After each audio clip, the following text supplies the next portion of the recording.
These are the 5 colors that I'm going to use in coloring my insect. The local color is going to be the light blue, so that's the one I'm going to start with. So I begin by coloring the entire thing, but as I started I realized that the graphite was starting to mix in with my colored pencil.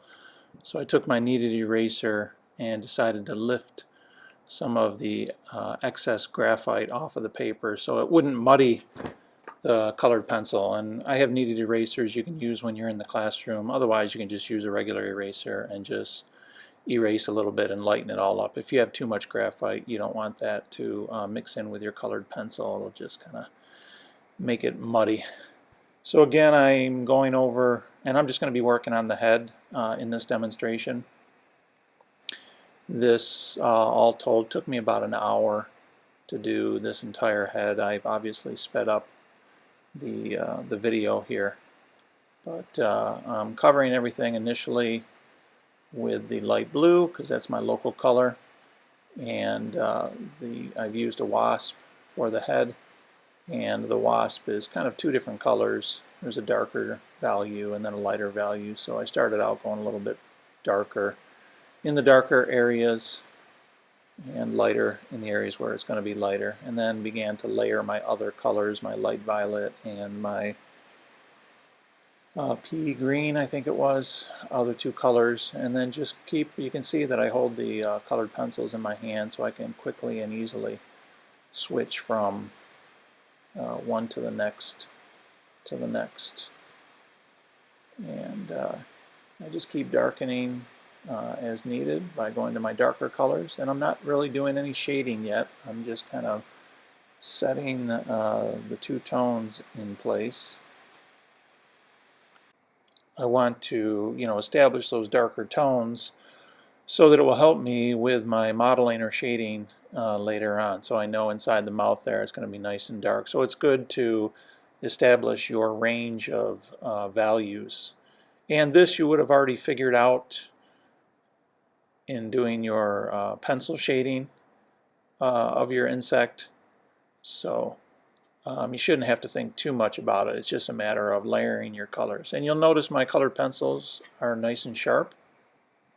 I always keep sharp points on them because I'm going around a lot of shapes here and I want to have clean edges on my shapes.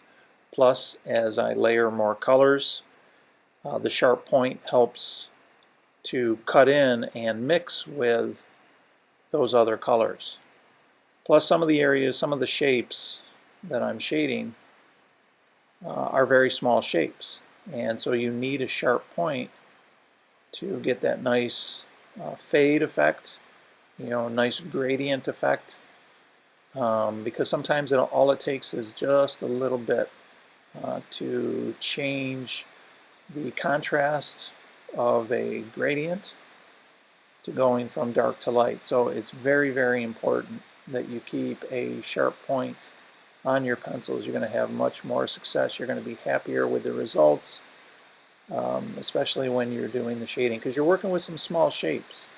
Especially if you didn't draw your insect as large as maybe you should have, you're going to be working with even smaller shapes where you're trying to do gradients. You're going light and dark, and it's very important to keep a very sharp point here. And again, I just keep switching back and forth between my colors, and then I hold them in my hand. And I'm trying to show the reflected light here on the head. So what it helped is to start to shade the next section of the insect, the thorax, to put some shading behind it so that the reflected light actually shows and I can get a better indication of how light or how dark. So you might find that you have to do something along those lines.